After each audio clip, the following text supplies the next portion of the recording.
सभी को आज़ादी की ढेर सारी बधाई। जय हिंद। जब तक इन्हें आत्मसम्मान की रक्षा करने की आज़ादी नहीं मिल जाता, जब तक ये बेखौफ होकर के कहीं जा आ नहीं सकते, तब तक हमारा देश आज़ाद नहीं होगा। लिख रहा हूँ मैं अंजाम जिसका, कल आगाज आएगा, मेरे लहू का हर एक कतरा इनकलाब लाएगा। मेरे लहू का हर एक कतरा इनकलाब लाएगा। मैं रहूं या ना रहूं, मैं रहूं या ना रहूं, मेरे बाद वतन पे मरने वालों का सैलाब आएगा। जय हिंद दोस्तों, आप सभी को 74वें स्वतंत्रता दिवस की हार्दिक शुभकामनाएं। मैं चांद आपसे एक बहुत ही छोटा सा प्यारा सा सवाल करने आया हूं, और उसका जवाब आपके अंदर अगर है तो आप कमेंट करके ज़रूर बताइएगा। और वो सवाल बहुत ही प्यारा ये है कि क्या इतने दिनों के बाद, मतलब आज़ादी के इतने दिनों के बाद, क्या हमारा देश वाकई में आज़ाद हुआ? क्या हमारी सोच आज़ाद हुई? हमारा ये मानना है कि हमारा देश असल में आज़ाद नहीं हुआ है। आज़ाद तब माना जाएगा हमारे देश को जब हमारे देश में खुशहाली होगी, गरीबी नहीं होगी, गरीब बच्चे भूखे नहीं मर रहे होंगे, बेरोजगार युवा भटक नहीं रहे होंगे यूं ही इधर उधर, उनको रोजगार मिलेगा। हमारे देश की असली आज़ादी तब मानी जाएगी जब देश में जाति धर्म के नाम पर लड़ाई झगड़े नहीं होंगे।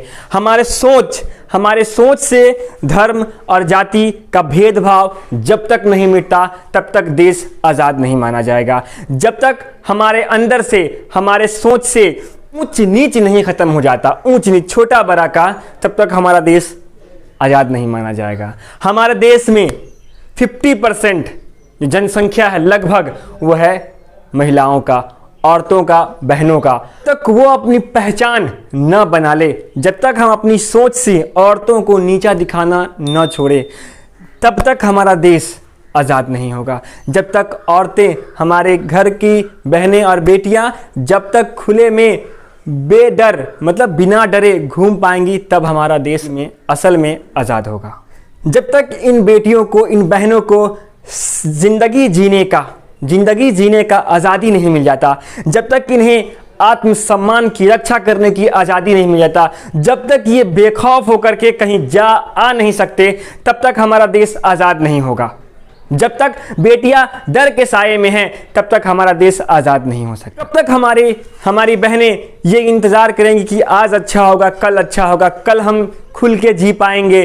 कब तक? इसलिए अपनी सोच को बदलिए और उन्हें भी जीने का मौका दीजिए, खुल के जीने का मौका दीजिए, और वो भी अपने स्तर से हम लोग के बराबरी में आकर बेहतर कर सके, उन्हें मौका मिले बेहतर करने का, तब हमारा देश असल में आज़ाद माना जाएगा।